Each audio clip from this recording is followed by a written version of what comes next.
بسم اللہ الرحمن الرحیم۔ ناظرین، ڈی ٹی این سے ڈیلی نیوز شارٹ کے ساتھ میں ہوں منیر احمد۔ ہمیں جوائن کیا ہے اسلام آباد سے سینئر صحافی سیار شمسی صاحب اور فوزیہ شاہ صاحبہ نے، اور واشنگٹن سے ہمیں جوائن کیا ہے انور اقبال صاحب نے۔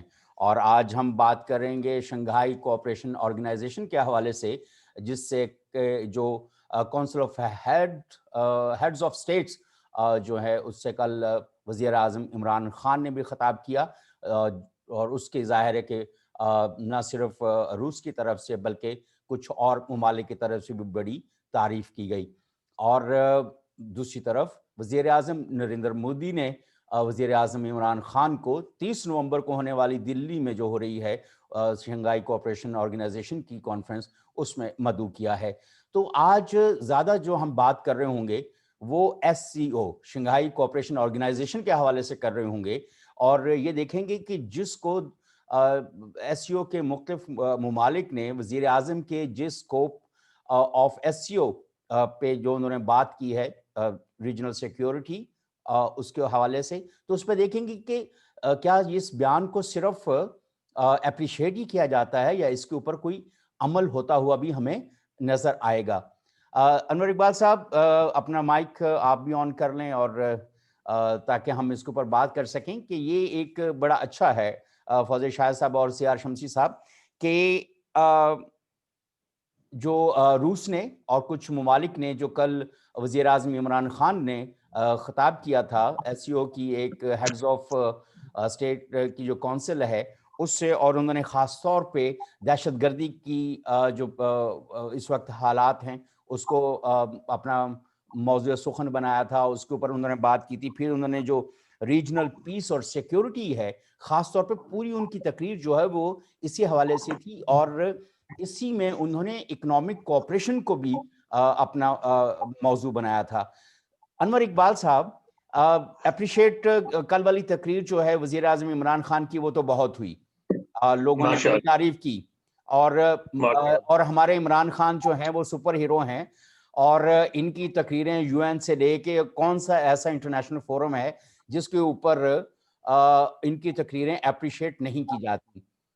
اگر نہیں ایک فورم ہے پی ایف یو جے کا، وہاں اپریشیٹ نہیں نہیں، وہاں پہ بھی وہ جو نیشنل فورم جو ہیں جو وہ پاکستان میں تقریریں کرتے ہیں وہ تو خیر ظاہر ہے کہ اس کے اوپر بہت تنقید بھی ہوتی ہے، ہم آج اس کے اوپر بات نہیں کریں گے۔ آج ہم صرف جو انہوں نے کل جو خطاب کیا ہے اس کے اوپر بات کریں گے، اور پھر جو نریندر مودی نے جو ان کو دعوت دی ہے 30 نومبر کو دلی آنے کی، تو اس کے اوپر پھر ہم بعد میں جائیں گے۔ انور اقبال صاحب جناب، بات یہ ہے جی کہ 1979 سے افغانستان جو ہے وہ ایک نائٹ میئر بن گیا، ٹھیک ہے، اور اس کو نائٹ میئر بنانے میں سب سے پہلے تو خود روس تھا جس نے حملہ کر کے سارا پروسیس شروع کیا، اس کے بعد امریکہ تھا جس نے روس سے بدلہ لینے کے لیے افغانستان کو چنا، اس کے بعد ہم لوگ سارے شامل ہو گئے سوویت یونین کے خلاف لڑائی میں، اور پھر ہر طرف سے لوگ آئے بھانت بھانت کے عجیب و غریب، اور اس کے بعد ایک وہاں مجمع لگ گیا دہشت گردوں کا، اور اس کے بعد دیکھیں کہ وہاں 9/11 ہوا اور آج تک ہم بھگت رہے ہیں۔ ظاہر اس پہ افغانستان کے بعد سب سے زیادہ نقصان پاکستان کا ہوا، جانی بھی مالی بھی، معیشت ہماری بیٹھ کے رہ گئی۔ اچھا، اب یہ ایک حقیقت ہے کہ گزشتہ 40 سالوں میں کئی دفعہ کوشش کی گئی، 40 برسوں میں وہاں افغانستان میں امن لانے کی، مجاہدین کے دور میں بھی ہر قسم کے سمجھوتے ہوئے مختلف افغان گروپس میں، صرف ایک زمانے میں جو بریفلی جب امن ہوا، جب طالبان نے قبضہ کر لیا زبردستی اور سب کو قابو کر لیا، اس کے بعد ہوا، لیکن اس کو پھر دیکھیں 9/11 کے بعد وہ بھی ہٹ گیا۔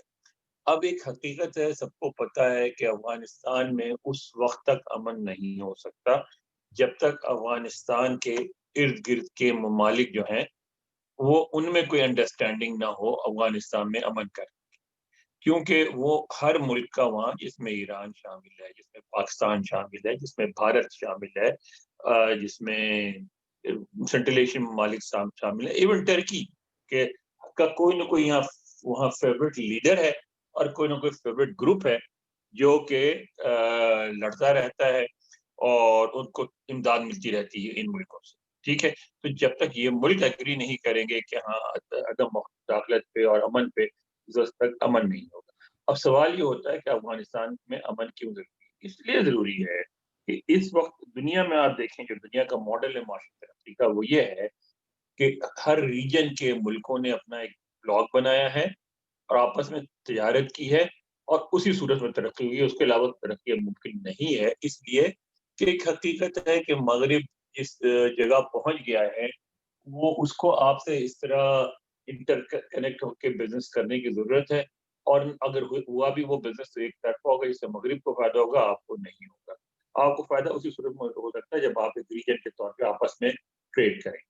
اور جو سینٹرل ایشیا اور جنوبی ایشیا جو ہے وہ نیچرل ایک وہ ہے جو صدیوں سے ایک سلسلہ تھا. آپ پشاور میں چلے جائیں, آپ کو اب بھی کوٹھیاں ملیں گی ٹوٹی پھوٹی حالت میں, جو پارٹیشن سے پہلے کی تھی, اور وہ اس سے پہلے مسلمانوں کے دور میں بنی ہوئی تھی, جب وہاں سے سلک روٹ کے ذریعے تجارت ہوتی تھی. کیونکہ ایک ہے ایک چائنا ہو, سینٹرل ایشیا ہو, ادھر جنوبی ایشیا ہو, یہاں کوئی چیزیں ایک خطے میں پیدا ہوتی ہیں دوسرے خطے میں نہیں ہوتی. کچھ چیزیں مثلا گیس آئل وغیرہ ایک خطے میں موجود ہے دوسرے میں نہیں ہے. کوئی خطے بجلی میں سرپلس ہے, کچھ نہیں ہے. کوئی کاٹن پروڈیوس کرتے ہیں, کوئی مین پاور پروڈیوس کرتے ہیں. تو اگر یہ مربوط طریقے سے آرگنائز طریقے سے سلسلہ ہو, ایک دوسرے سے کہ تجارت ہو, لوگ بھیجے جائیں, اسکل لیبر کا تبادلہ ہو, سارا کچھ ہو, تو سارے دونوں خطوں کا فائدہ ہو سکتا ہے. اس کے بغیر دونوں خطے آگے نہیں بڑھ سکتے. تو میں سمجھتا ہوں کہ یہ بات مانے یا نہ مانے, یہ بہت اہم ہے کہ خطے میں امن ہو, کوآپریشن ہو, اس کے بغیر ہم کہیں بھی نہیں جا سکتے. جی, آپ کا کیا خیال ہے کہ فوزیہ شاہ صاحبہ آپ اس میں کچھ کنٹریبیوٹ کریں گی؟ مائک تو انمیوٹ کریں, مائک انمیوٹ کریں,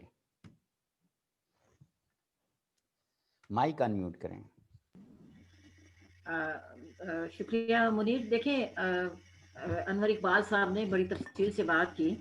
حقیقت یہ ہے کہ جب ہم بات کرتے ہیں علاقے کے حوالے سے, میں چونکہ تھوڑا سا آپ کو بتا دوں کہ پہلے بھی, لیکن جب یونیپولر ورلڈ ہوا تھا, جب ایک طاقت صرف دنیا پہ رہ گئی تھی, تو میں ریجنل کوآپریشن کی جو بھی تنظیمیں, میں ان کی بہت حامیوں میں سے ہوں. اور میں یہ سمجھتی ہوں کہ کوئی بھی جب تک علاقے مل کے, تمام جو علاقے کے ممالک ہیں مل کے وہ اپنے مسائل کی طرف توجہ نہیں دیتے, خاص طور پہ امن امان کے حوالے سے, ٹریفکنگ حوالے سے, اور بھی جتنے بھی مسائل ہیں, انوائرمنٹ بہت بڑا مسئلہ آ چکا ہے.